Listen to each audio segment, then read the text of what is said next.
la lingerie était rouge. Rouge cramoisi si on veut faire de la poésie, ce que je n'ai pas envie de faire. Mais elle était là, posée dans un sac Victoria's Secret sur le comptoir de ma cuisine, comme une sorte de lettre écarlate avec son étiquette de prix toujours attachée. 68 $ pour ce qui ressemblait à 2 bouts de tissu et un vœu pieux. C'est pour l'anniversaire de ma sœur, dit Sarah, sans lever les yeux de son téléphone où elle tapait furieusement avec ses ongles manucurés qui coûtaient plus cher que mon déjeuner. Voyage en famille à Portland. Week-end entre filles. Maintenant, je ne suis pas ce qu'on appellerait du genre soupçonneux. Bon sang, je rénove des salles de bain pour vivre. Je passe la majeure partie de ma journée les coudes dans les problèmes de plomberie des autres, pas à me soucier des achats de sous-vêtements de ma femme. Mais quelque chose dans la façon dont elle l'a dit, la façon dont ses yeux verts n'ont pas tout à fait croisé les miens, a fait que mon détecteur de mensonges a commencé à biper comme un détecteur de fumée à pile plate. Depuis quand Jessica fête-t-elle son anniversaire avec des cadeaux de lingerie, ai-je demandé, appuyé contre le cadre de porte de notre cuisine dans ce qui était autrefois notre joyeuse petite maison de Maple Street. Autrefois joyeuse, en tout cas. Ces jours-ci, elle ressemblait plus à un musée de meilleur temps. Photos de mariage prenant la poussière, souvenirs de vacances de voyage où nous nous parlions réellement. Sarah a enfin levé les yeux et j'ai surpris cet éclair d'agacement qu'elle me lançait de plus en plus souvent dernièrement. Depuis que tu as commencé à remettre en question tout ce que je fais, Mike, ce n'est pas attirant. Pas attirant, c'est ça? Parce qu'apparemment, demandez à votre femme pourquoi elle a besoin de sous-vêtements à 68 $ pour l'anniversaire de sa sœur fait de vous le méchant de cette histoire. J'aurais dû savoir mieux que d'ouvrir la bouche, mais 20 ans passés à Millfield, Maine, m'avaient appris que quand quelque chose ne sent pas bon, c'est que ce n'est généralement pas bon. Je ne remets rien en question, ai-je dit, ce qui était un mensonge. Je remettais tout en question. Les nuits tardives au cabinet d'avocat, le nouvel abonnement à la salle de sport qu'elle avait pris 3 mois auparavant, la façon dont elle avait commencé à se coiffer différemment, à se maquiller pour aller à l'épicerie. Je dis juste que c'est un choix de cadeau intéressant. Elle a attrapé le sac et s'est dirigée vers l'escalier. Ses talons coûteux claquaient sur nos parquets comme un compte à rebours. Tu sais quoi, Mike? Peut-être que si tu mettais la moitié de ton énergie dans notre mariage que dans tes suspicions, nous n'aurions pas ces problèmes. Et voilà. La tactique classique de Sarah. Retourner la situation. Faire de moi le méchant. Me faire sentir comme un idiot parce que j'avais remarqué que ma femme agissait de manière plus étrange qu'un chat dans une fourrière ces 2 derniers mois. Je l'ai regardée disparaître à l'étage, probablement pour emballer cette lingerie rouge avec tout ce qu'elle pensait avoir besoin pour un voyage en famille qui commençait à paraître aussi réel qu'un billet de 3 $. J'ai sorti mon téléphone et j'ai fait ce que tout mari raisonnable ferait. J'ai appelé ma belle-mère.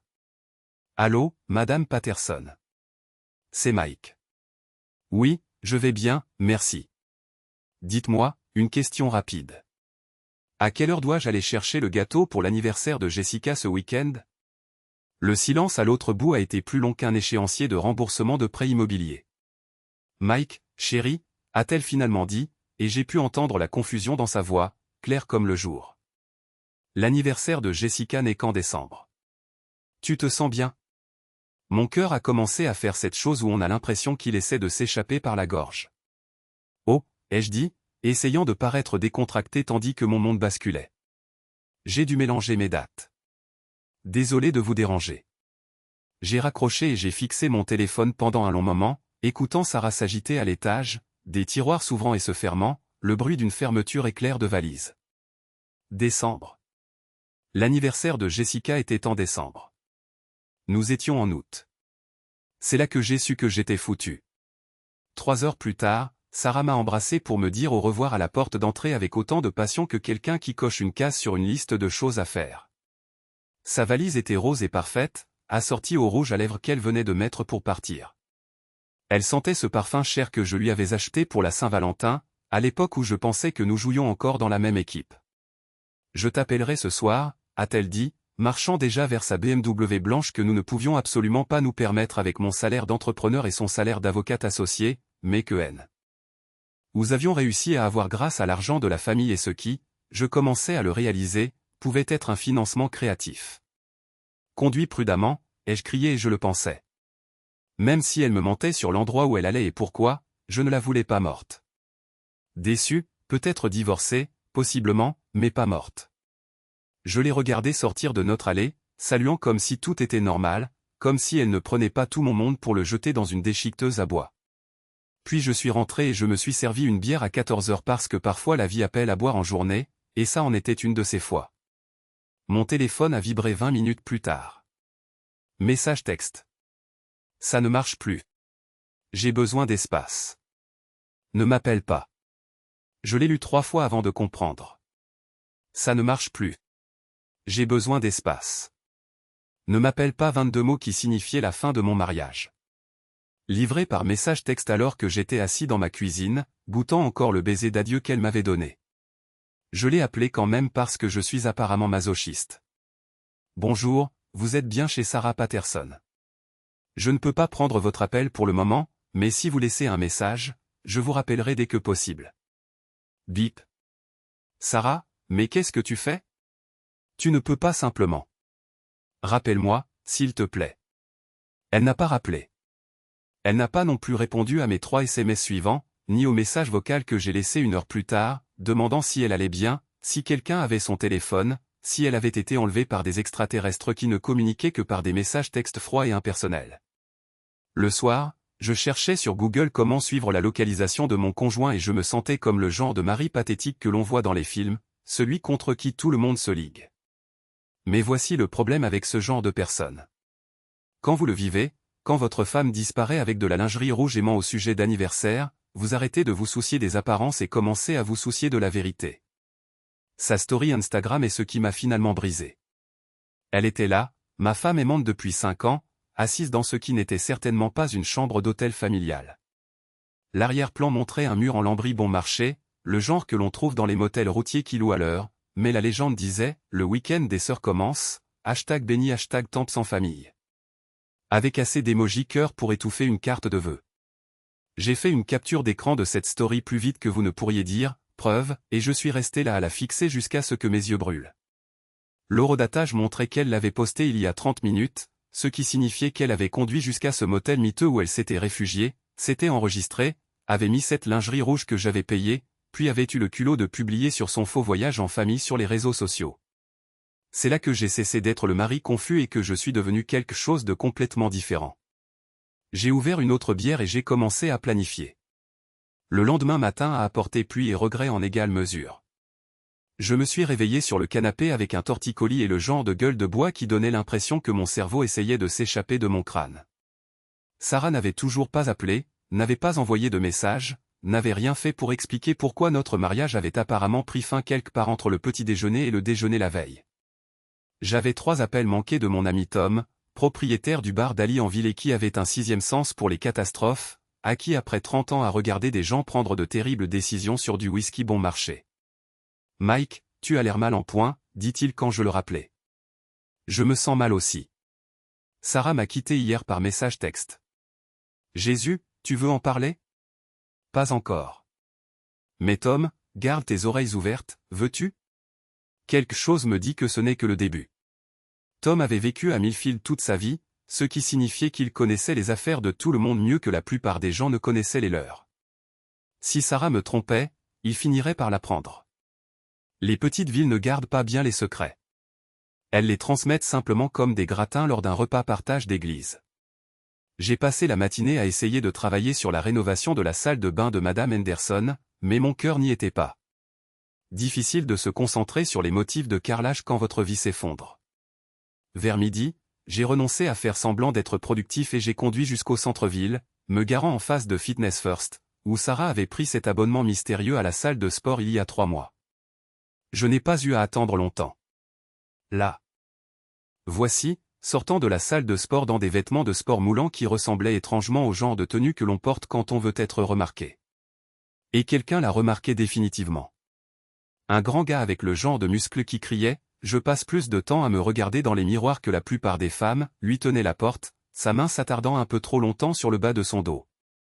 Ils ont parlé quelques minutes sur le parking, et même à 50 mètres de distance, je pouvais voir le langage corporel. La façon dont elle lui touchait le bras quand elle riait. La façon dont il se penchait près d'elle pour lui parler. La façon dont il se regardait comme s'il partageait des secrets auxquels le reste du monde n'était pas invité. J'ai pris des photos, beaucoup de photos. Le gars était Brad quelque chose. Je l'avais vu en ville, savais qu'il travaillait comme entraîneur personnel et avait le genre de réputation qui faisait que les femmes intelligentes traversaient la rue. Apparemment, ma femme n'était pas aussi intelligente que je l'avais cru. Ils se sont séparés avec ce qui ressemblait à un baiser sur la joue, mais le genre de baiser sur la joue qui suggérait d'autres baisers à d'autres endroits. Sarah est montée dans sa BMW et est partie en direction de la maison de sa mère. Brad est monté dans un pick-up rouge qui avait plus de chrome qu'une quincaillerie et est parti vers le quartier chic de la ville où les gens avaient des piscines et des opinions sur l'entretien des pelouses de leurs voisins. Je suis resté longtemps dans mon camion à penser à la lingerie rouge, au faux voyage en famille et à la façon dont ma femme avait regardé un autre homme comme s'il avait accroché la lune et les étoiles juste pour elle. Cette nuit-là, Jessica, la sœur de Sarah, m'a appelé. Mike, je m'inquiète pour Sarah. Elle ne répond pas à son téléphone et maman a dit que tu avais appelé pour te renseigner sur mon anniversaire. Jessica était la bonne sœur, celle qui avait épousé son amour de lycée, avait 2 enfants, travaillait comme enseignante et croyait probablement encore aux fins heureuses. Elle ne méritait pas d'être mêlée à quelques jeux Sarah jouait. Elle m'a dit qu'elle allait fêter ton anniversaire à Portland, ai-je dit. Week-end entre filles. La pause a été assez longue pour y faire passer un camion. Mike, nous n'avons rien de prévu et mon anniversaire n'est qu'en décembre. Tu sais ça? Oui, je commence à le comprendre. Écoute, Jess, si Sarah t'appelle, pourrais-tu me le faire savoir? Je m'inquiète pour elle. Bien sûr. Mike, est-ce que tout va bien? Pas vraiment, mais ça le sera. Après avoir raccroché, je me suis servi 3 doigts de whisky et j'ai commencé à chercher Brad, quel que soit son nom de famille. Il s'avère que les réseaux sociaux rendent vraiment facile d'apprendre des choses sur les gens que vous ne devriez probablement pas savoir. Son nom était Brad Hutchkin. 34 ans, divorcé, propriétaire d'une petite entreprise d'entraînement personnel qui semblait s'adresser aux femmes au foyer ennuyées cherchant à se remettre en forme. Sa page Facebook était pleine de selfies torse nu et de citations inspirantes sur « vivre sa meilleure vie » et « prendre ce qui vous revient ». Il avait aussi une petite amie. Son nom était Michelle et elle était jolie, à la manière d'un filtre Instagram truqué. Beaucoup de photos d'eux ensemble dans des restaurants que je ne pouvais pas me permettre, en vacances dans des endroits où je n'avais jamais été. Faisant le genre de choses de couple que Sarah et moi faisions quand nous nous aimions encore. Je me suis demandé si Michel savait que son petit ami enseignait aux femmes mariées plus que la bonne forme pour les squats. Le 3e jour, j'étais passé de la colère à quelque chose de plus froid et plus utile. Sarah avait appelé une fois pendant que j'étais sous la douche, laissant un message vocal qui réussissait à être à la fois désolé et accusateur. Mike, je sais que tu es contrarié et je suis désolé pour le message, mais j'ai vraiment besoin de temps pour faire le point. Nous n'avons pas été heureux depuis un moment et tu le sais. Je reste chez maman pour l'instant. Ne rends pas les choses plus difficiles qu'elles ne doivent l'être. Rester chez maman, n'est-ce pas? Parce que rien ne crie, introspection, comme de retourner vivre chez sa mère pendant que votre mari découvre votre petite amie grâce à un travail de surveillance amateur. J'étais chez Aliès cette nuit-là, sirotant ma 2e bière et essayant de comprendre mon prochain mouvement quand Tom a glissé sur le tabouret de bar à côté de moi. J'ai entendu dire que tu posais des questions sur Brad Hutchkin, dit-il sans préambule. Tom n'était jamais du genre à faire de petites conversations. Peut-être. Eh bien, voici quelque chose que tu voudrais peut-être savoir. Il se vantait auprès de quiconque voulait bien l'écouter de sa nouvelle cliente. Avocate mariée, conduit une voiture chic, son mari n'apprécie pas ce qu'il a, ma prise sur la bouteille de bière s'est resserrée. Il parlait de Sarah. Il n'a pas mentionné de nom, mais allons, Mike. Combien d'avocates mariées conduisent des BMW dans cette ville? Qu'est-ce qu'il a dit d'autre? Tom avait l'air mal à l'aise. Mike, peut-être que tu ne veux pas savoir. Je veux savoir. Il a soupiré. Il a dit qu'elle avait des goûts de luxe pour tout. Lingerie, hôtel, restaurant. Il a dit que certains maris sont trop stupides pour rendre leurs femmes heureuses, alors d'autres hommes doivent prendre le relais et faire le travail. La bouteille de bière s'est fissurée dans ma main. Je l'ai posée avec précaution avant qu'elle ne puisse me couper. Il a dit ça mot pour mot. Écoute, Mike, je te connais depuis le lycée. Tu es un bon gars à qui le destin a joué un sale tour. Mais quoi que tu penses faire, je ne vais blesser personne si c'est ce qui t'inquiète. Ce n'est pas ce qui m'inquiète. Je crains que tu ne fasses quelque chose de stupide et que tu n'aggraves tout. J'ai terminé ma bière, laissé de l'argent sur le bar et me suis levé.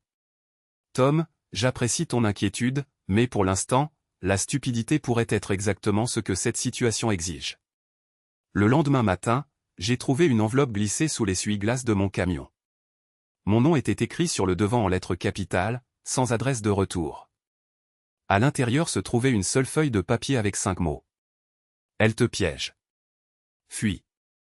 J'ai regardé autour du parking, mais il était vide, à l'exception de Madame Peterson promenant son caniche très âgé et du camion postal effectuant ses tournées matinales. Celui qui avait laissé le mot était parti depuis longtemps. Je l'ai lu 3 fois de plus, puis je l'ai plié soigneusement et je l'ai mis dans mon portefeuille à côté de mon permis de conduire. Et le reçu de cette lingerie rouge que je ne reverrai plus jamais. Cet après-midi-là, j'ai décidé de refaire un peu la décoration chez moi. En commençant par le bureau à domicile que Sarah avait revendiqué comme son espace privé. La seule pièce où je n'étais pas censé entrer sans permission à cause de la confidentialité des clients, du secret professionnel et d'autres mots sophistiqués d'avocat qui signifiaient en gros « reste dehors ». Eh bien, elle n'était pas là pour donner la permission. Et je me suis dit que le privilège du mari l'emportait sur le privilège de l'avocate quand votre femme vous trompait avec un fan de stéroïdes nommé Brad. Son ordinateur était protégé par un mot de passe, mais Sarah avait toujours été nulle en technologie. Son mot de passe était notre date de mariage, car apparemment, il lui restait assez de sentimentalisme pour utiliser l'anniversaire de notre mariage afin de protéger les secrets qui le détruisaient. Ce que j'ai trouvé dans ces emails m'a fait regretter de ne pas avoir suivi le conseil de cette note anonyme et d'avoir simplement fui. Il y avait des dizaines de mai entre Sarah et sa sœur, sa mère, même sa colocataire d'université Lisa, tous planifiant ce qu'elles appelaient elles, Opération Nouveau Départ. Les emails remontaient à 3 mois, juste au moment où Sarah avait commencé à agir différemment, avait commencé à aller à la salle de sport, avait commencé à me traiter comme un inconvénient dont elle avait hâte de se débarrasser. Le plan était simple et dévastateur. Sarah documenterait mon comportement contrôlant. Apparemment, demander où elle allait compter comme « contrôlant ». Elle établirait une trace écrite d'abus émotionnels. Apparemment, vouloir passer du temps avec ma femme comptait comme « abus émotionnels ». Elle transférerait de l'argent de nos comptes joints vers des comptes dont je ne connaissais pas l'existence. Apparemment, c'était juste pour « protéger ses intérêts ». La phase finale impliquait qu'elle obtienne une ordonnance restrictive contre moi basée sur des preuves fabriquées, qu'elle garde la maison et qu'elle parte avec la moitié de tout ce pour quoi j'avais travaillé, plus des pensions alimentaires qui me ruineraient pour la prochaine décennie. Et Brad, il n'était pas seulement son petit ami. Il était son co-conspirateur. Selon les emails, il avait déjà fait cela avec d'autres femmes mariées. Son travail n'était pas seulement de coucher avec des femmes malheureuses. C'était de les aider à détruire leur mariage de manière lucrative. J'ai tout imprimé. Chaque email, chaque document, chaque preuve qui montrait à quel point tout cela avait été calculé. Puis j'ai appelé mon propre avocat, un gars nommé Dave Morrison, qui avait géré la création de mon entreprise et qui connaissait bien les affaires de divorce. Mike, dit-il après que je lui ai tout exposé, j'ai vu des divorces méchants de mon temps, mais ça, c'est autre chose. Elle planifiait ça depuis des mois. Qu'est-ce que je fais? Premièrement, vous sécurisez vos biens. Déplacez l'argent, changez les mots de passe, documentez tout. Deuxièmement, vous vous préparez à vous battre parce que quand elle le découvrira, elle vous attaquera avec tout ce qu'elle a. Et troisièmement, Dave sourit d'un air sombre. Troisièmement, vous remerciez l'ange gardien qui vous a laissé cette note parce que si vous n'aviez pas trouvé ça, vous vivriez dans un studio, payant la moitié de votre salaire à une femme qui vous a manipulé comme un violon. Cette nuit-là, j'ai transféré 15 000 $ de notre compte d'épargne joint vers un nouveau compte dans une autre banque. J'ai changé les mots de passe de tout. Email, réseaux sociaux, notre compte Netflix partagé. Bon sang, j'ai changé le mot de passe Wi-Fi juste parce que je pouvais. Puis je me suis assis à ma table de cuisine avec une bière et ce reçu de lingerie rouge et j'ai commencé à planifier ma propre opération. Si Sarah voulait jouer à des jeux, je lui montrerais à quoi ressemblaient les jeux quand l'autre joueur connaissait les règles. Le festival annuel du jour des fondateurs de Millfield était prévu pour samedi, ce qui signifiait que toute la ville serait rassemblée en un seul endroit pendant la majeure partie de la journée. Sarah serait là. Elle ne manquait jamais une occasion d'être vue, de réseauter, de rappeler à tout le monde qu'elle était une avocate à succès mariée à un simple entrepreneur qui ne la méritait probablement pas. Cette année, elle aurait raison sur cette dernière partie, juste pas de la manière qu'elle attendait. J'ai passé la soirée de vendredi à la quincaillerie à acheter des fournitures pour ce que j'ai dit au commis être un projet surprise. Des serre-câbles de force industrielle, un sac de mélange de béton et une bâche. Le genre de choses qui pourraient servir à des rénovations domiciliaires ou à l'élimination de corps, selon vos intentions et votre imagination. Je ne prévoyais d'éliminer personne, mais je me suis dit que ça ne ferait pas de mal si Brad pensait que je pouvais le faire. Samedi à pointer clair et lumineux, le genre de matin parfait du Maine qui vous faisait croire aux secondes chances et au nouveau départ. Je me suis habillé avec soin, jean propre, une chemise boutonnée que Sarah m'avait achetée pour mon anniversaire, des bottes de travail qui avaient assez d'acier dans les bouts pour marquer le coup si nécessaire. Le festival battait son plein quand je suis arrivé sur la place de la ville. Des enfants courant avec des barbes à papa, des groupes locaux jouant sur la scène improvisée, des vendeurs proposant de tout, des bijoux faits main au badge de campagne républicain. L'Amérique des petites villes, normale, le genre d'endroit où tout le monde connaissait tout le monde et où les secrets avaient une demi-vie d'environ 15 minutes. J'ai trouvé Sarah près de la tente à bière, parfaite dans une robe d'été qui coûtait probablement plus cher que le paiement de mon camion. Elle parlait à un groupe de femmes que je reconnaissais de son cabinet d'avocat. Toutes tenaient des verres en plastique de vin et riaient de quelque chose qui n'était probablement pas aussi drôle qu'elle le prétendait. Elle m'a vu arriver et son visage a traversé environ 6 expressions différentes avant de se fixer sur une neutralité prudente. « Mike, je ne m'attendais pas à te voir ici. Je n'aurais pas manqué ça. Tu sais à quel point j'aime le jour des fondateurs. » Les femmes avec qui elle parlait ont soudainement trouvé d'autres endroits où elles devaient être. Rien ne vide un groupe social plus vite que la tension conjugale et la promesse d'une scène. « Comment vas-tu » a demandé Sarah, et juste un instant, elle a presque eu l'air de se soucier de la réponse. « Oh, tu sais, j'assimile de grands changements, j'apprends de nouvelles choses sur des gens que je pensais connaître. » Ça a été instructif. Quelque chose a vacillé dans ses yeux. La peur, peut-être, ou la culpabilité. Difficile à dire avec Sarah. Elle avait toujours été douée pour cacher ce qu'elle ressentait vraiment. « Mike, on devrait parler. » « On devrait, mais pas ici. Il y a trop de monde. Tu sais à quel point cette ville aime les ragots. » C'est là que Brad est apparu, glissant à côté de Sarah avec une assurance décontractée qui suggérait qu'il avait observé notre conversation de l'autre bout de la place. De près, il était encore plus irritant qu'il n'y paraissait de loin. Tout tendant, en musclé en eau de Cologne qui sentait comme si elle venait d'une bouteille en forme de voiture de sport. « Tout va bien ici ?» a-t-il demandé, posant une main possessive sur l'épaule de Sarah. « Tout va bien » a dit Sarah rapidement. « Brad, voici mon mari, Mike. »« Mike, voici Brad. C'est mon entraîneur. »« Entraîneur » ai-je répété. « C'est ça. J'ai entendu dire que tu faisais beaucoup de sport ces derniers temps, que tu te remettais en forme, que tu apprenais de nouvelles positions. » Le sourire de Brad s'est légèrement estompé. Sarah a fait beaucoup de progrès. Elle est très dévouée. Je parie qu'elle l'est. Sarah a toujours été douée pour s'engager dans les choses quand elle le veut. La tension était si épaisse qu'on aurait pu la couper au couteau, et les autres festivaliers commençaient à le remarquer. Rien n'attire une foule dans une petite ville comme la promesse d'une confrontation publique. « Mike, » dit Sarah, sa voix tendue de mise en garde. « Peut-être devrions-nous, en fait, Brad, » les jeux interrompus. « Je voulais te demander quelque chose. Tu travailles avec beaucoup de femmes mariées, n'est-ce pas? Dans ton domaine. » Sa poitrine se gonfla légèrement.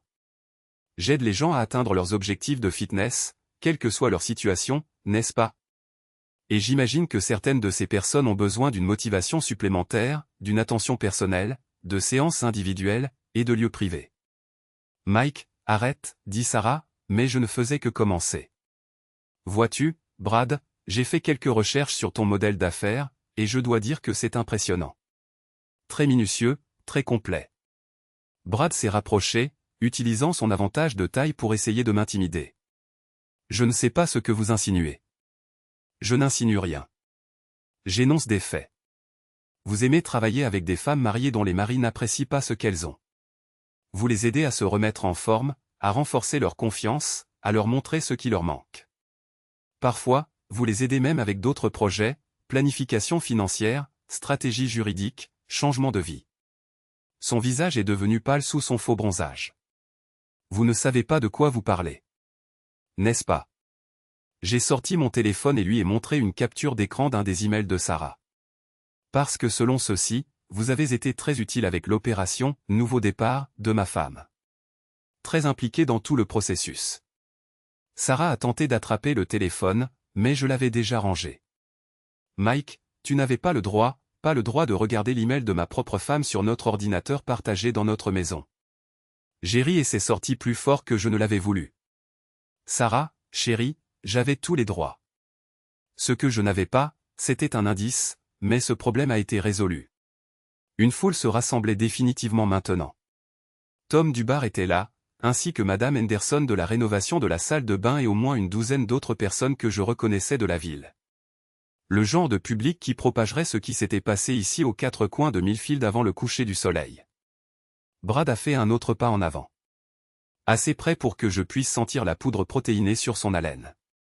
Écoute, petite fouine. Petite fouine? J'ai souri. C'est le mieux que tu puisses faire? Tous ces muscles et tout ce gel capillaire et ton trash talk a besoin de travail. Mike, siffla Sarah. Tu te ridiculises. Vraiment? Parce que de là où je suis, ce n'est pas moi qui devrais avoir honte. Ce n'est pas moi qui ai menti sur les anniversaires et les voyages en famille. Ce n'est pas moi qui ai planifié de détruire la vie de quelqu'un d'autre pour mon propre profit. Ce n'est pas. C'est exactement ce que c'est. J'ai regardé la foule, établissant un contact visuel avec autant de personnes que possible. Voyez-vous, les amis, ce que nous avons ici est un cas classique de romance de petite ville. Un gars rencontre une fille. Un gars épouse une fille. Une fille s'ennuie et décide que le gars doit être détruit pour son bénéfice financier. La fille trouve un complice musclé pour l'aider à la destruction. Une histoire vieille comme le monde. Le visage de Brad était rouge maintenant et ses poings étaient serrés.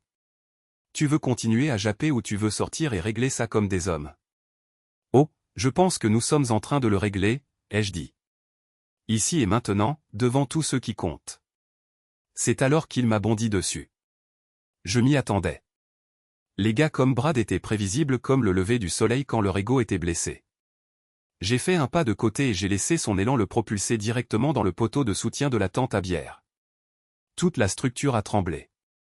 Des gobelets de bière se sont envolés et Brad est tombé lourdement sur un genou. La foule a halté et s'est pressée plus près. Tiens, champion, ai-je dit, l'aidant à se relever avec une préoccupation exagérée. Ses muscles sont lourds. Il faut faire attention où tu vas avec toute cette masse. Il m'a alors frappé, un coup de poing dévastateur qui m'aurait arraché la tête s'il avait touché. Mes 30 ans de travail dans la construction m'avaient donné des mains rapides et de bons réflexes. J'ai esquivé le coup, attrapé son poignet et utilisé sa propre force pour le faire tournoyer et le marcher droit vers la fontaine centrale du festival. Rafraîchis-toi, ai-je dit, et je lui ai donné une poussée utile. Brad Hutchkin, entraîneur personnel des stars de la population de femmes au foyer ennuyé de Millfield, est tombé dans la fontaine avec un éclaboussement qui a trempé les 3 premières rangées de spectateurs. Il est remonté en crachotant, ses cheveux soigneusement coiffés collés à sa tête, son t-shirt moulant collant à sa poitrine surdéveloppée comme du film plastique. La foule a éclaté en rires et en applaudissements. Le spectacle est terminé, les amis, ai-je annoncé. Merci d'être venus soutenir le divertissement local. Alors que les gens commençaient à se disperser, toujours en riant et en parlant avec excitation de ce qu'ils avaient vu, je me suis tourné vers Sarah. Elle se tenait là, la bouche ouverte, sa parfaite tenue de festival maintenant décorée d'éclaboussures de fontaine, son visage passant par la rage, l'humiliation et quelque chose qui aurait pu être de la peur. Imbécile, a-t-elle murmuré. Espèce d'imbécile absolu. Et, ce n'est pas un langage très juridique. Que dirait ta mère? Ma mère, Mike, tu viens d'attaquer quelqu'un devant la moitié de la ville. Vraiment? Parce que ce que j'ai vu, c'est un gars me frapper et rater son coup, puis trébucher sur ses propres pieds dans une fontaine. La gravité est une maîtresse exigeante, Sarah. La physique ne ment pas, même quand les gens le font. Elle a regardé la foule qui se dispersait, calculant probablement la rapidité avec laquelle cette histoire se propagerait et les dégâts qu'elle ferait à son image soigneusement construite. Ce n'est pas fini, dit-elle. Non, ai-je convenu. Ce n'est pas fini. Mais Sarah, la prochaine fois que tu veux détruire la vie de quelqu'un, tu ferais mieux de t'assurer qu'il ne le découvre pas en premier. Je ne suis plus le même gars qui t'a acheté de la lingerie rouge pour de faux voyages en famille. Ce gars était confiant. Ce gars était naïf. Ce gars est parti. Elle a ouvert la bouche pour dire autre chose, mais je m'éloignais déjà. J'avais des choses à faire, des appels à passer et beaucoup plus de surprises à planifier. Derrière moi, je pouvais entendre Brad sortir de la fontaine, jurant et se plaignant à quiconque voulait l'écouter d'avoir été attaqué sans provocation. Mais personne n'écoutait très attentivement. À Millfield, le respect allait au gars qui s'en allait avec sa dignité intacte, pas au gars qui avait porté le premier coup et s'était retrouvé à prendre un bain involontaire. Lundi matin, l'incident de la fontaine était devenu légendaire. Tom a appelé pour me dire que le bar d'Ali avait été bondé tout le week-end de gens rejouant la scène, avec des effets sonores et des commentaires sur l'expression faciale de Brad quand il a touché l'eau. « Tu es célèbre », a-t-il dit. Aussi, tu voudrais peut-être savoir que Brad a proféré des menaces de vengeance. Quel genre de menaces? Le genre qui implique des visites nocturnes et des dégâts matériels. Tu devrais peut-être faire attention à tes arrières pendant un moment. Merci pour l'avertissement. Autre chose? Sarah a appelé en ville pour trouver un avocat prêt à prendre son dossier. Il s'avère que la preuve par email que tu as trouvée l'a rendue un peu radioactive dans la communauté juridique. Étonnant comme la nouvelle circule vite quand il y a du profit en jeu, j'ai raccroché, me sentant mieux que depuis des mois. L'opération de Sarah s'écroulait et elle subissait enfin les conséquences de ses actions.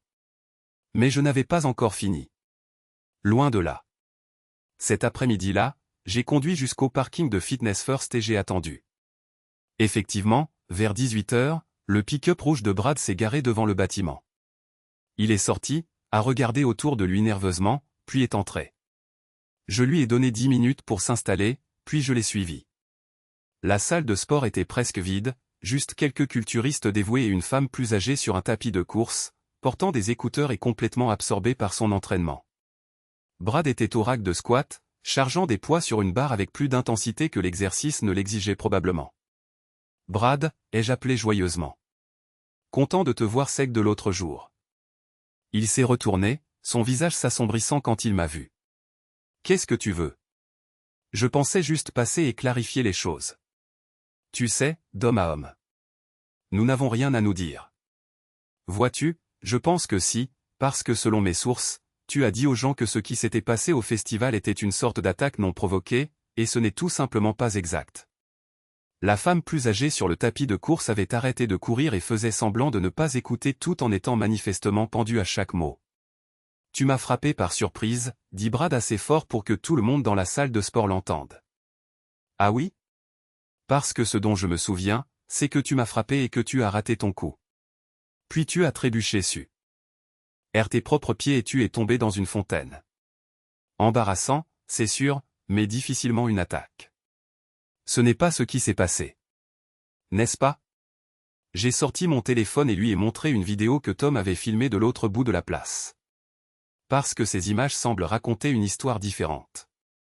Regarde, là tu portes un coup de poing. Là je m'esquive. Là tu trébuches en avant. Et là tu fais une trempette. Amusant comme la technologie capture la vérité, n'est-ce pas? Le visage de Brad est devenu blanc en se regardant sur le petit écran, portant clairement le premier coup, ratant clairement, perdant clairement l'équilibre et tombant dans la fontaine sans aucune aide de ma part. Bien sûr, ai-je continué. Si tu veux vraiment porter plainte, nous pourrions toujours laisser la police régler ça. Je suis sûr qu'il serait intéressé par cette preuve vidéo. Il pourrait aussi être intéressé par ta relation d'affaires avec ma femme. Tu sais, la conspiration de fraude, les fausses accusations planifiées, toute l'opération que vous aviez montée tous les deux. La femme sur le tapis de course ne faisait même plus semblant de s'exercer. Plus. Elle restait là, à écouter chaque mot. Je ne sais pas de quoi tu parles, dit Brad. Mais sa voix avait perdu toute assurance. Ah bon? Parce que j'ai des emails, Brad. Plein de mais entre toi et Sarah. Entre Sarah et sa famille, entre vous tous, planifiant ma destruction. Le genre de mais que les procureurs adorent lire au jury. Je m'approchai, baissant la voix pour que seul lui puisse m'entendre. Voilà le truc, Brad. Tu as mal choisi ta proie cette fois. Sarah a peut-être cru qu'elle avait épousé un entrepreneur idiot qui ne se défendrait pas, mais elle s'est trompée. Royalement trompée. Et toi? Tu n'es pas aussi malin que tu le crois. Tu me menaces? Je t'éduque. Tu vois, je sais tout sur ta petite entreprise parallèle. Les femmes mariées, les manigances de divorce, la manipulation financière. Je sais pour Michel, ta petite amie qui te croit fidèle. Je sais pour les autres femmes à qui tu as fait le coup. Je sais tout, Brad. La question est, qu'est-ce que tu vas faire à ce sujet? Il posa l'haltère qu'il tenait et me fit face. Qu'est-ce que tu veux? Je veux que tu restes loin de ma femme. Je veux que tu gardes le silence sur ce qui s'est passé au festival. Et je veux que tu réfléchisses très attentivement à ce qui arrive aux types qui gagnent leur vie en détruisant les mariages des autres quand ces autres décident de se défendre. Et si je ne le fais pas? Je souris.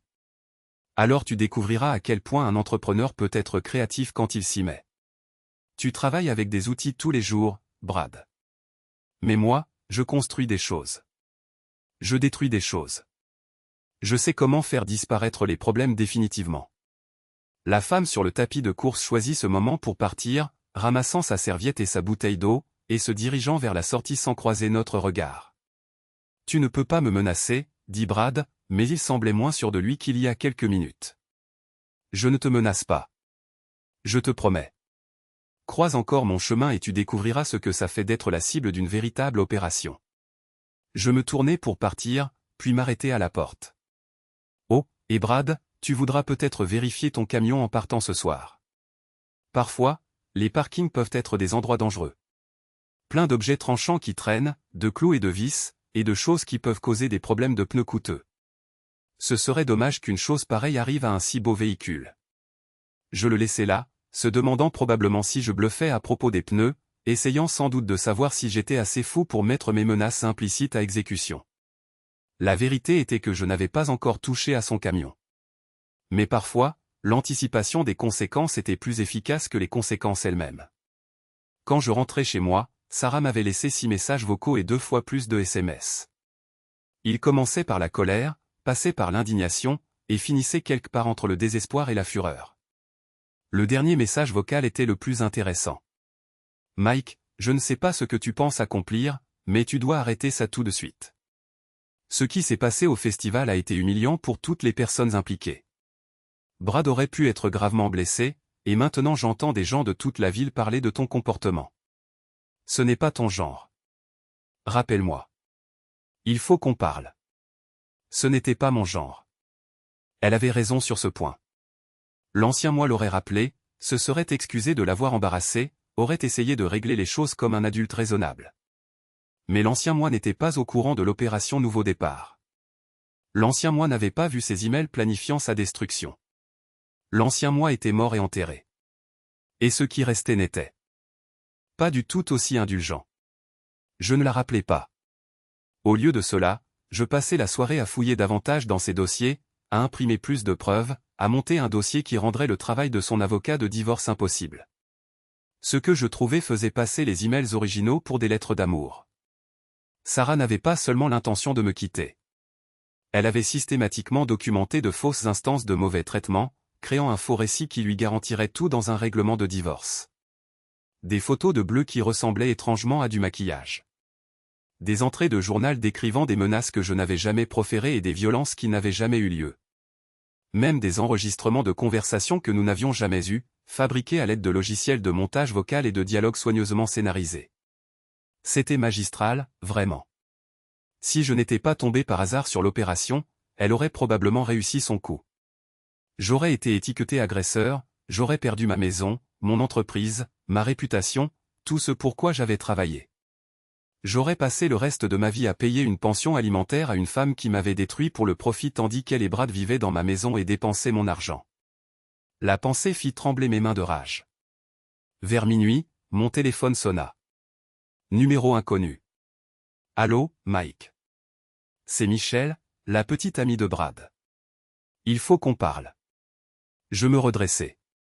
À propos de quoi? À propos de ce que Brad et ta femme ont fait, et de ce que nous allons faire pour les arrêter.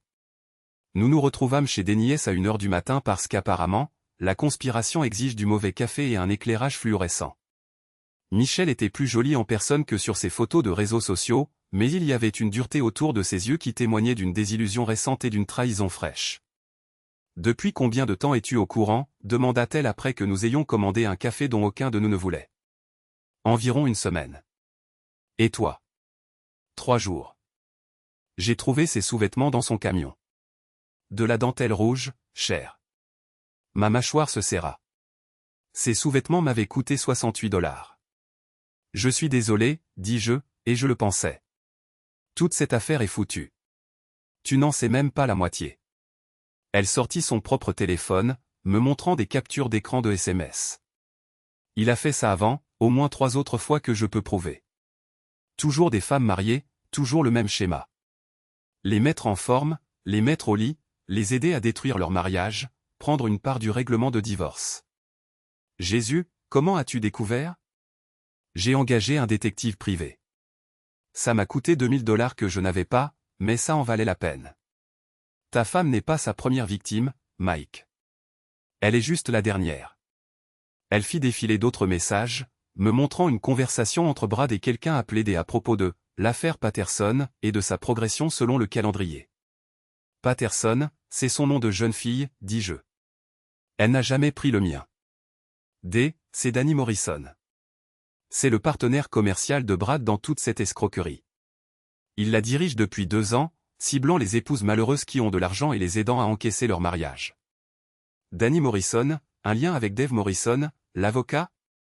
Son frère, ce qui explique comment ils savent quels mariages sont vulnérables et quelles femmes ont des biens à voler. Le café arriva, mais aucun de nous ne le toucha. Les implications étaient stupéfiantes. Ce n'était pas seulement de l'infidélité ou même de la fraude. C'était une entreprise criminelle organisée, et Sarah était à la fois victime et coupable. « Qu'est-ce que tu veux faire à ce sujet ?» demandai-je. Le sourire de Michel était assez acéré pour couper du verre. « Je veux les détruire. Tous.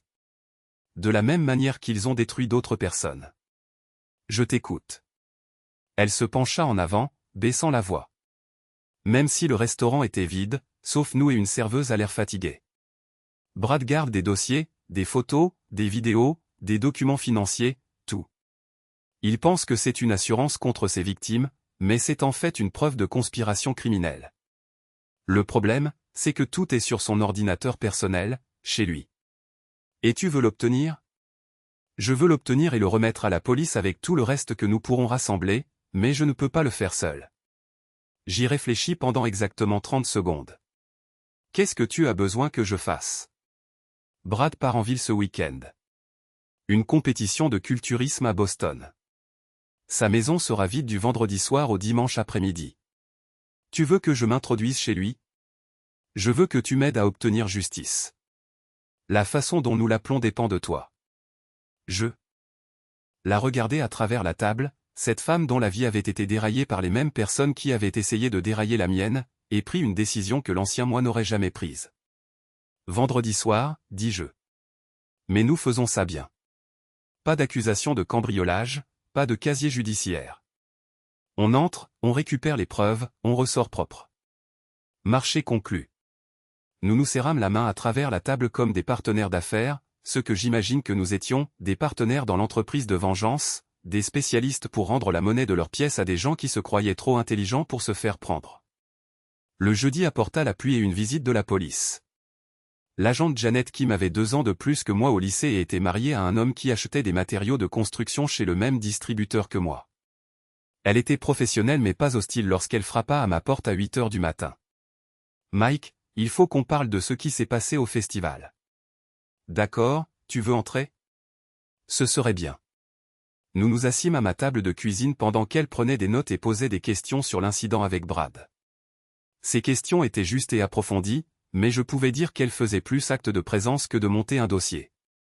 Brad Hutchkin a porté plainte, dit-elle finalement. Il dit que tu l'as attaqué, menacé et que tu le harcèles. Est-ce ce que les preuves vidéo montrent?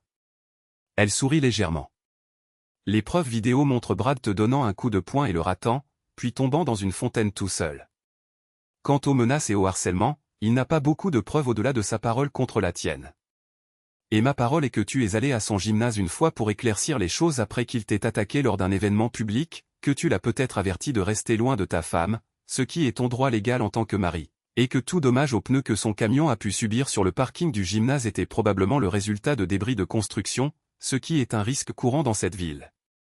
Je n'avais en fait pas endommagé ses pneus, mais j'appréciais qu'elle me donne une porte de sortie si je l'avais fait. Alors, que se passe-t-il maintenant? Maintenant, je dis à Brad qu'il n'y a pas suffisamment de preuves pour engager des poursuites, et je vous suggère à tous les deux de trouver des moyens de vous éviter à l'avenir. Je suggère également que s'il a d'autres problèmes, il nous appelle au lieu de gérer les choses lui-même. Après son départ, je réalisais que le plan de Sarah s'effondrait plus vite qu'elle ne pouvait s'adapter au changement. La plainte pénale avait échoué, ce qui signifiait qu'elle ne pouvait pas l'utiliser comme preuve de mon comportement violent dans la procédure de divorce. Son aventure était de notoriété publique, ce qui détruisait sa crédibilité en tant que partie lésée. Et son co-conspirateur était sur le point d'être démasqué comme un destructeur de mariage en série avec une entreprise criminelle. Il ne lui restait que les preuves qu'elle avait fabriquées, et même celle-ci était suspecte maintenant que tout le monde savait qu'elle était une menteuse. Le vendredi soir arriva avec le brouillard venant de la côte et le genre d'humidité qui transperçait votre veste jusqu'aux os. Michel me chercha à minuit dans une Honda Civic qui semblait avoir connu de meilleures décennies. « Tu es sûr de ça ?» demandai-je alors que nous traversions les rues vides en direction du quartier de Brad. Je n'ai jamais été aussi sûr de quoi que ce soit dans ma vie. Brad vivait dans une maison en location à la périphérie de la ville, le genre d'endroit qui avait l'air décent de la rue, mais qui était probablement maintenu ensemble par la prière et des violations du code du bâtiment. Michel avait une clé, ce qui simplifia considérablement les choses. Il me l'a donnée il y a 6 mois, expliqua-t-elle alors que nous nous garions dans l'allée. Quand il faisait semblant que nous avions un avenir ensemble. La maison était sombre et silencieuse. Exactement comme annoncé. Nous utilisâmes des lampes de poche au lieu d'allumer les lumières, nous déplaçant rapidement dans des pièces qui sentaient la poudre de protéines et le désespoir. L'ordinateur de Brad était dans une chambre d'amis qu'il avait convertie en bureau. Les murs étaient couverts de photos de lui dans diverses poses de culturisme, entrecoupées d'affiches de motivation sur le succès et la détermination. L'ironie ne m'échappa pas, il est protégé par un mot de passe, dit Michel, fixant l'écran de connexion. Qu'est-ce qu'il utiliserait? Probablement quelque chose à propos de lui-même. Il n'est pas très créatif. Nous essayâmes sa date de naissance, son numéro de sécurité sociale, le nom de jeune fille de sa mère. Rien ne fonctionna. Puis, Michel eut une inspiration. Essai Alpha Mail 2020, dit-elle. L'ordinateur se déverrouilla immédiatement. Sérieusement, demandai-je. Je t'ai dit qu'il n'était pas créatif. Ce que nous trouvâmes sur cet ordinateur était pire que tout ce que j'avais imaginé. Des centaines de fichiers documentant les relations d'affaires de Brad avec des femmes mariées. Photos, vidéos, conversations enregistrées, documents financiers, une base de données complète des cibles, des victimes et des opérations terminées. Le dossier de Sarah était étiqueté « Patterson Phase 3 » et contenait tout, de sa demande d'abonnement au gymnase à des photos de nous ensemble prises à mon insu. Il y avait des notes détaillées sur mon emploi du temps, ma situation financière, mon profil psychologique, tel que déterminé par l'analyse amateur de Brad. C'est dégoûtant, murmura Michel, faisant défiler des dossiers étiquetés avec les noms d'autres femmes. Il a détruit des familles pour le plaisir et le profit. Copie tout, dis-je. Nous trierons ça plus tard. Pendant que Michel travaillait à télécharger des fichiers sur un disque portable, je trouvais autre chose d'intéressant. Un dossier étiqueté « Assurance » qui contenait des preuves des autres activités criminelles de Brad. Trafic de pilules, évasion fiscale, vol d'identité, même une sorte d'escroquerie à la carte de crédit. Ce type n'était pas seulement un briseur de foyer. Il était un criminel à lui seul. C'est bon, dit Michel, éjectant le disque. Tout est copié. Nous étions de retour dans sa voiture et à mi-chemin de la ville avant que l'un de nous ne parle à nouveau. Qu'est-ce qu'on fait de tout ça, demanda-t-elle. Nous le remettons à la police. Tout. Qu'il détermine quel crime poursuivre en premier. Et ensuite. Et ensuite, nous regarderons le monde de Brad s'effondrer autour de lui, ainsi que celui de Sarah. Le samedi matin, j'appelai Dave Morrison et arrangeai une réunion d'urgence. Quand je lui montrai ce que nous avions trouvé sur l'ordinateur de Brad, son visage passa par plusieurs nuances de pâle. Mike, c'est une conspiration criminelle à une échelle massive. Ta femme ne te trompe pas seulement. Elle fait partie d'un réseau de fraude organisée. Qu'est-ce que cela signifie pour le divorce? Cela signifie qu'elle ne recevra pas un centime. Cela signifie qu'elle va probablement aller en prison. Et cela signifie que tu vas sortir de tout cela avec tout ce que tu avais avant, plus probablement une compensation pour dommages. Cet après-midi-là, Dave et moi nous rendîmes au poste de police avec suffisamment de preuves pour envoyer Brad, Sarah et Danny Morrison en prison pendant des années. L'agent Kim jeta un coup d'œil au dossier et appela la police d'État. Le soir, des enquêteurs de 3 agences différentes examinaient tout ce que nous leur avions apporté. Le dimanche matin, la nouvelle se répandit à 1000 fils plus vite que les ragots lors d'une fête paroissiale. Brad avait été arrêté à l'aéroport de Boston alors qu'il tentait de monter dans un avion pour le Mexique avec une valise pleine d'argent et de fausses pièces d'identité. Danny Morrison était en garde à vue et Sarah avait été arrêtée chez sa mère. Les accusations incluaient la fraude, la conspiration, le blanchiment d'argent, le vol d'identité et environ une douzaine d'autres crimes que je n'avais jamais entendus. Tom m'appela vers midi, riant si fort qu'il pouvait à peine parler. « Mike, espèce de magnifique fou. Sais-tu ce que tu as fait ? Je me suis vengé. » « Tu t'es vengé ? Tu as obtenu justice et tu as eu ta revanche en même temps. Toute la ville en parle. » Sarah Patterson, l'avocate hautaine, emmenait menotter pendant que sa mère criait à la police à propos de persécutions et de fausses accusations. Et Jessica ? Elle ne méritait pas d'être mêlée à ça. Jessica va bien. C'est elle qui m'a appelé, elle voulait que je te dise qu'elle est désolée pour Sarah et fière de toi de t'être défendue. Ce soir-là, je m'assis sur mon porche avec une bière, regardant le soleil se coucher sur la ville où j'avais vécu toute ma vie d'adulte. La maison se sentait différente maintenant.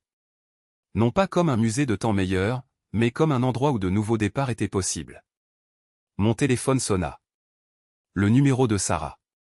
Je laissai le message aller à la messagerie vocale. Mike, tout cela est un énorme malentendu. Je n'ai jamais voulu que ça aille aussi loin. Brad m'a manipulé. M'a fait penser des choses sur toi qui n'étaient pas vraies.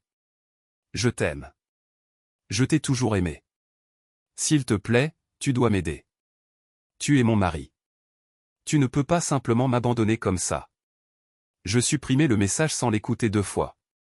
Le lundi apporta une parade de visiteurs, des journalistes voulant en savoir plus sur le réseau de fraude matrimoniale de Millfield. Des voisins offrant leur soutien et des gratins. De vieux amis venant me serrer la main. Et me dire qu'ils avaient toujours su que Sarah était une source de problèmes. Michel s'arrêta vers l'heure du dîner, l'air mieux que jamais depuis que je la connaissais. La dureté autour de ses yeux avait disparu, remplacée par quelque chose qui ressemblait à de la paix. « Comment tu tiens le coup ?» demanda-t-elle. « Mieux que prévu. Et toi ? » Pour la première fois depuis 2 ans, je me sens complètement libre. Nous nous assîmes sur le porche, buvant de la bière et regardant la circulation passer. Une soirée normale de petite ville, le genre que je n'avais pas apprécié depuis des mois. « Qu'est-ce que tu vas faire ensuite ?» demandai-je. « Déménager ? Quitter cet endroit. Recommencer quelque part où il n'y a pas de souvenirs à chaque coin de rue. Ça a du sens. Et toi ? Moi ? Je reste. C'est ma ville, ma maison, mon entreprise. Ce n'est pas moi qui ai besoin de fuir. » Elle hocha la tête, comprenant ce que je voulais dire. « Tu as gagné, Mike, complètement. Brad risque au moins 10 ans. Sarah, 5 à 7. Et Danny Morrison va probablement dénoncer les 2 pour réduire sa peine. Il ne s'agit pas de gagner, dis-je. Il s'agit de justice. Il s'agit de conséquences. Il s'agit de s'assurer que les gens qui détruisent la vie des autres soient détruits en retour. » Le mardi apporta le premier article de journal sur l'affaire. Un entrepreneur local démasque un réseau de fraude matrimoniale, titrait la Millfield Gazette. L'article me dépeignait comme un héros qui avait tout risqué pour exposer une conspiration criminelle qui avait fait des dizaines de victimes parmi les familles en 2 ans. Je n'étais pas sûr de la partie du héros, mais je ne voyais pas d'inconvénient à être considéré comme quelqu'un qui ripostait au lieu d'être quelqu'un qui se faisait avoir.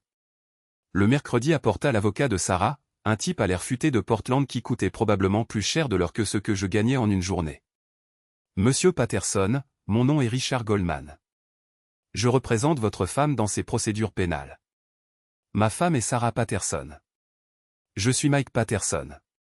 Nous avons gardé nos propres noms, n'est-ce pas, Mike ? Je suis ici pour discuter de la possibilité d'un accord de plaidoyer. Parlez au procureur. Je ne suis qu'un témoin. En fait, vous êtes plus que cela. Vous êtes la victime d'une conspiration visant à frauder, et votre témoignage sera crucial pour toute poursuite, mais vous êtes également en position de faire preuve de miséricorde envers quelqu'un que vous avez autrefois aimé. Je ris. Miséricorde ? Elle a essayé de détruire ma vie pour de l'argent. Elle a fabriqué des preuves de mauvais traitement qui auraient pu m'envoyer en prison. Elle a conspiré avec des criminels connus pour voler tout ce pour quoi j'avais travaillé. Et vous voulez que je fasse preuve de miséricorde? Elle risque une peine de prison sérieuse. Bien. Elle l'a mérité. Mike, je comprends que vous soyez en colère, mais Sarah est toujours votre femme. Elle est toujours la femme que vous avez épousée, la femme que vous avez aimée. Non, elle ne l'est pas. La femme que j'ai épousée est morte il y a 3 mois quand elle a décidé de devenir une criminelle. Ce qui reste est une étrangère qui se trouve partager son ADN. Goldman essaya pendant encore 20 minutes, offrant tout, de la restitution intégrale aux excuses publiques en passant par des promesses que Sarah disparaîtrait de ma vie pour toujours si je demandais simplement au procureur d'être indulgent avec elle. Je le reconduisis à la porte sans prendre aucun engagement. Le jeudi apporta l'élu de la ville qui voulait me décerner une sorte de prix civique pour services exceptionnels à la communauté. Je refusai poliment, soulignant que je n'avais rien fait de spécial. J'avais juste défendu moi-même contre des criminels qui avaient commis l'erreur de choisir la mauvaise victime. Le vendredi apporta la date du procès, le 15 novembre, dans moins de 2 mois. Dave Morrison expliqua qu'avec les preuves accablantes que nous avions recueillies, ce serait probablement terminé rapidement. Sarah et ses co-conspirateurs avaient peu d'options légales au-delà de plaider coupable et d'espérer des peines réduites. Que arrive-t-il à la maison, demandai-je. Elle est à vous. Elle l'a toujours été puisque votre nom est sur l'acte et le sien non. Elle ne peut revendiquer aucun intérêt dans une propriété obtenue par fraude. Et mon entreprise. Aussi à vous. En fait, avec toute la publicité, vous verrez probablement une augmentation de clients. Les gens aiment soutenir quelqu'un qui a tenu tête au tyran. Ce week-end-là, je fis quelque chose que je n'avais pas fait depuis des mois. Je me détendis. Je m'assis sur mon porche, bus de la bière, regardai du baseball à la télévision, et ne m'inquiétais pas de ce que ma femme faisait ou avec qui elle le faisait. Pour la première fois depuis que tout ce cauchemar avait commencé, je me sentis moi-même à nouveau. Mon téléphone sonna le dimanche soir. Jessica. Mike, je voulais appeler et m'excuser pour ma famille.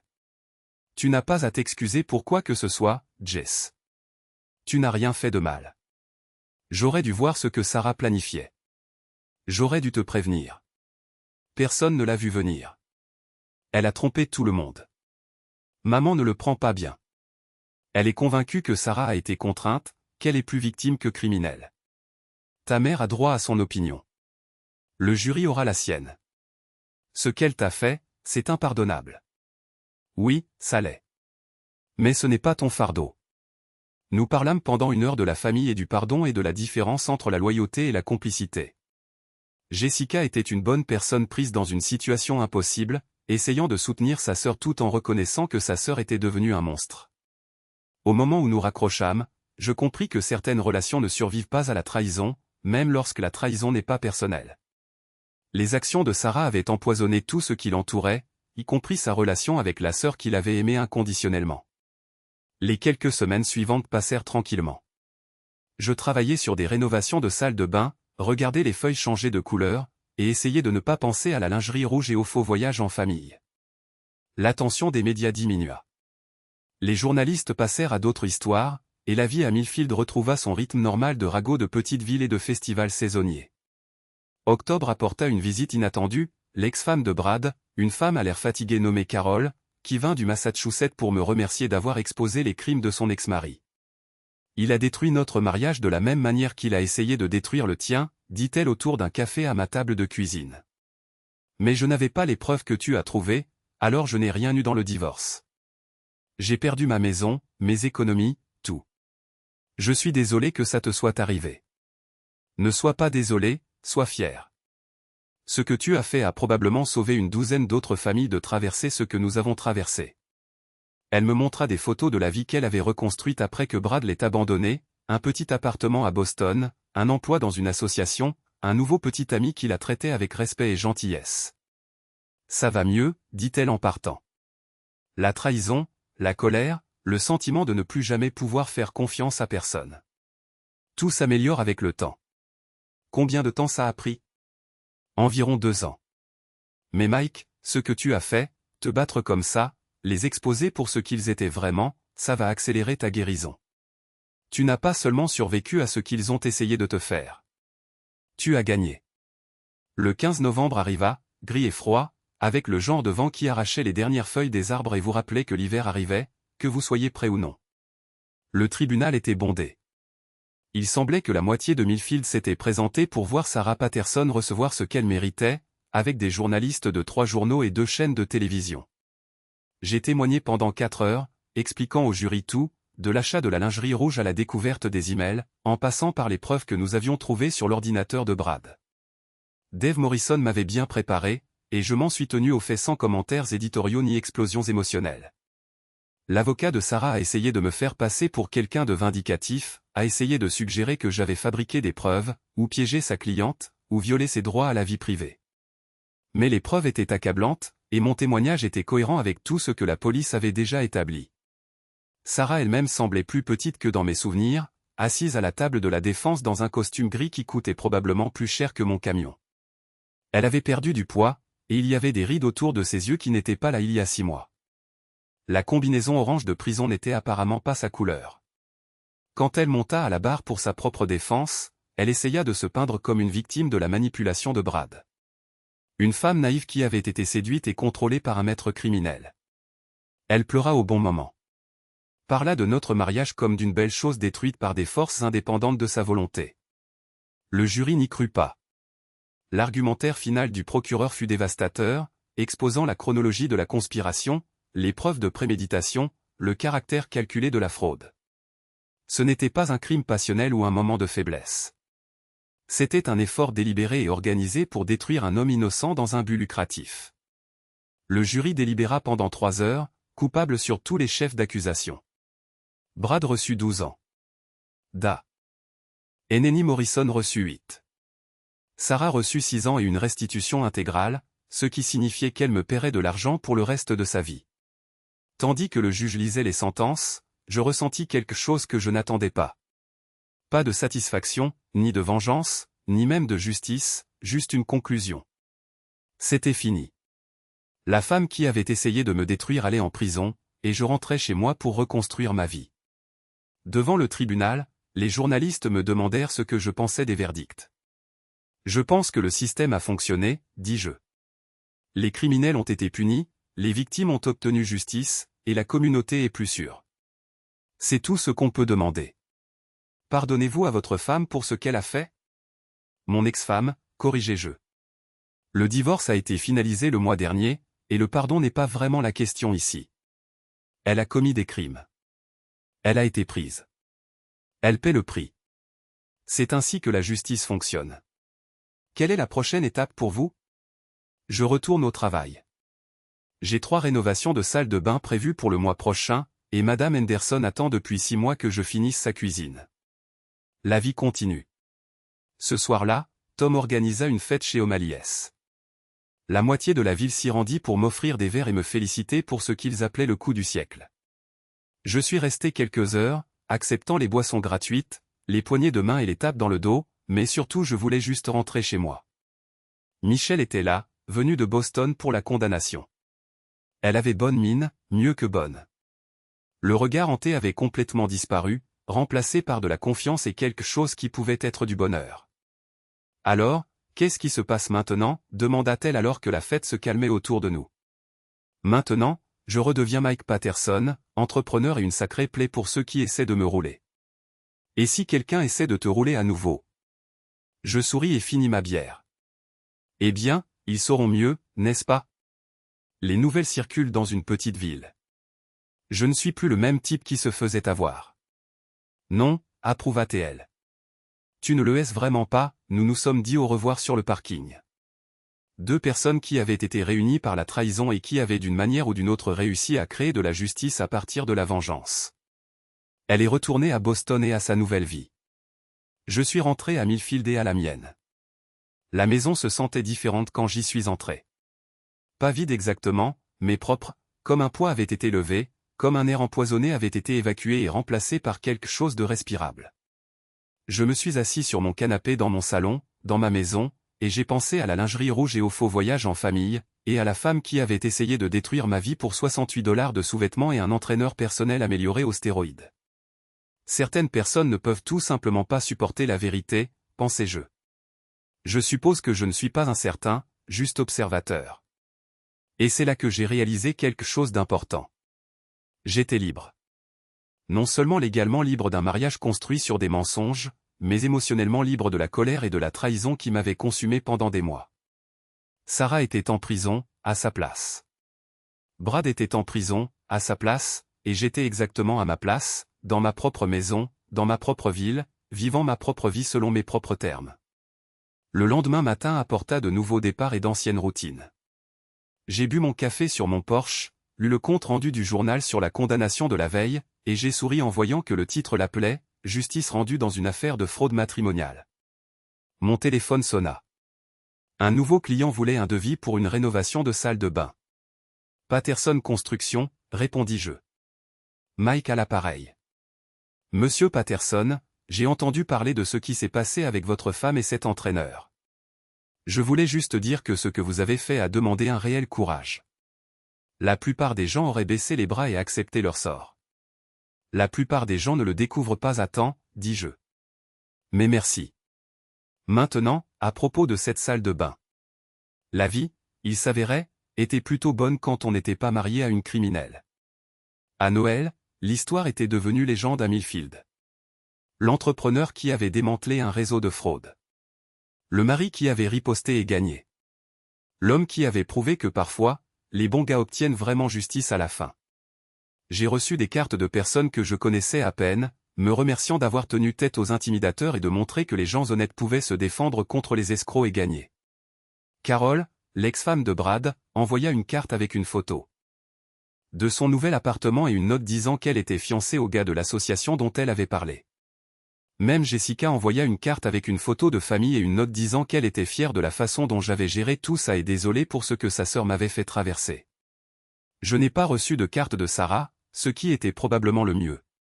Le soir du Nouvel An, je me retrouvais de nouveau chez Aliès, sirotant une bière et regardant les gens célébrer la fin de ce qui avait été l'année la plus difficile et finalement la plus satisfaisante de ma vie.